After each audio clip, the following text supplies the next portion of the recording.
নমস্কাৰ এই মুহূৰ্তত এক গুৰুত্বপূৰ্ণ বাতৰি লৈ ষ্টুডিঅ'ৰ মজিয়াত মই উৎপল দাস স্বচ্ছ ভাৰত দিৱস 2024 স্বভাৱ স্বচ্ছতা সংস্কাৰ স্বচ্ছতাৰ লগত সংগতি ৰাখি Jorhat NCC group commandant brigadier Ritesh বেহেলৰ তত্বাৱধানত আৰু দেৱীচৰণ বৰুৱা ছাত্ৰী মহাবিদ্যালয়ৰ সহযোগত অনুষ্ঠিত হৈ যায় এটি বিশেষ অনুষ্ঠান চাওক আমাৰ এই বিশেষ প্ৰতিবেদনটি স্বচ্ছ ভাৰত দিৱস 2024 স্বভাৱ স্বচ্ছতা সংস্কাৰ স্বচ্ছতাৰ লগত সংগতি ৰাখি Jorhat NCC group commandant brigadier Ritesh বেহেলৰ তত্বাৱধানত আৰু দেৱীচৰণ বৰুৱা ছাত্ৰী মহাবিদ্যালয়ৰ সহযোগত অনুষ্ঠিত হৈ যায় এটি বিশেষ অনুষ্ঠান भारत के यशस्वी प्रधानमंत्री श्री नरेंद्र मोदी जी ने स्वच्छ भारत अभियान की शुरुआत की थी। इस पहल का आज 10वीं वर्षगांठ है।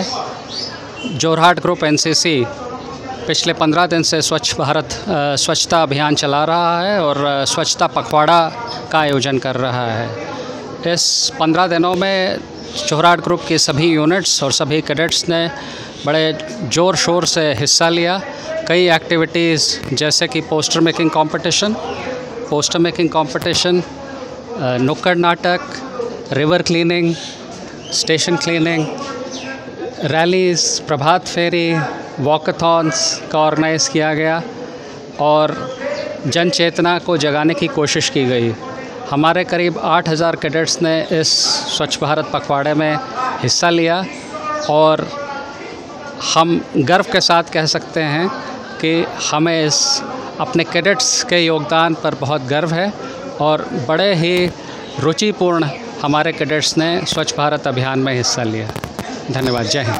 उल्लेखযোগ্য যে ব্ৰিগেডিয়াৰ ৰিতেশ বেহালৰ নেতৃত্বত যোৰহাট গ্ৰুপৰ এনচিচিৰ উদ্যোগত 1 অক্টোবৰ মঙ্গলবাৰে দেৱীচৰণ বৰুৱা ছাত্ৰী মহাবিদ্যালয়ৰ উমাচৰণ বৰুৱা প্ৰেক্ষাগৃহত স্বচ্ছ ভাৰত দিৱস 2024 উপলক্ষে এক বিশেষ অনুষ্ঠান আয়োজন কৰা হয়।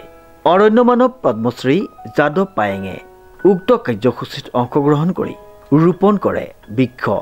উক্ত অনুষ্ঠানত 576 গৰাকী এনচিচি কেডেটৰ লগতে যোৰহাট গ্ৰুপৰ সকলো এনচিচিৰ বিষয়া আৰু অন্যান্য বিষয়া কৰ্মচাৰীসকলে অংশগ্ৰহণ কৰে।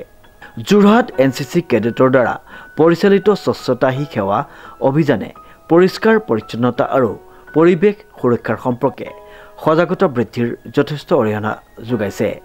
কেডেটসকলৰ কঠোৰ পৰিশ্ৰম আৰু নিষ্ঠাই আনৰ বাবে এক আদৰ্শ দাঙি ধৰিছে।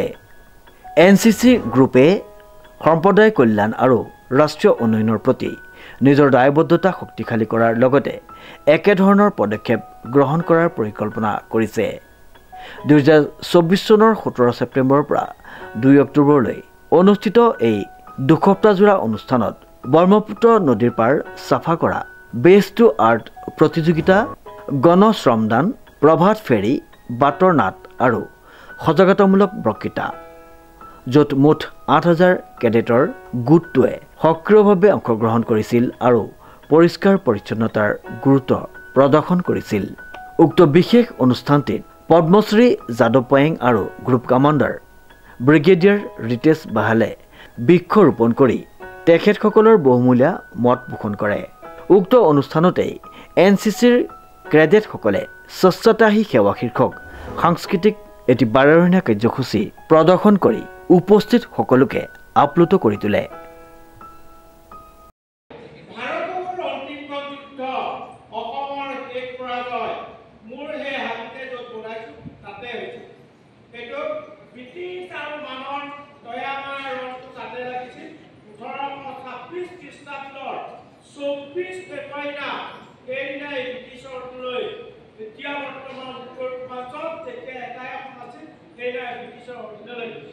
মোৰ নামে জন্ম মই সৰুতে দেখিছিলোঁ ব্ৰিটিছৰ দিনৰ জাহাজ ঘাট মকিলামুখ বৰগোপত ঢাকা হৈ কলিকতা হৈ বস্তু অনা নিয়া কৰে। উজনি অসমৰ প্ৰথম ৰেল ষ্টেচন যোৰহাট জেপিয়াৰ আছিল। ইয়াতে বস্তুবোৰ আনে তাত আপাৰ আছাম ডিষ্ট্ৰিবিউশ্যন কৰিছিল। সেই ৰেলৱে লাইনটো তাতো আছিল।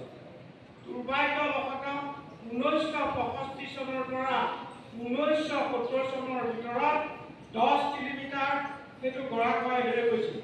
যাৰ বাবে আমাৰ গাঁও মহকৰ পুথি জাহাজ ঘাট আৰু ৰেলৱে লাইন ব্ৰহ্মপুত্ৰত জাহাজ ঘাট আমাৰ মানুহবোৰ চেগেলি বেগেলি হৈ গ'ল গছ পুলি ৰুলে নহ'ব গছ পুলি ৰুই প্ৰতিপালন কৰি ডাঙৰ দীঘল কৰা গছৰ গুণাগুণ আৰু গছৰ নাম জানিব লাগে এতিয়া আৰু মোক পাণ পুলি ৰুবলৈ দিয়ে পাণ পুলিটো চবৰ আগত নহয় মোৰ আগত একে মানুহতে খাব পাৰে তেতিয়া আৰু তাকৰ কোন আছে একে আনিলে ধান তিনি খাওঁনে পাণ তিনিটা খাওঁনে পাণ চিকিব পাৰে মোৰটো উল্টাটো হৈছিল কাৰণে একেটা খাওঁতে খাব পৰা কাৰণে এদিন এইজন বিজ্ঞানী আহি ক'লে তই একেটা অনুপম বৰাৰ ৰিপৰ্ট নিউজ নাও।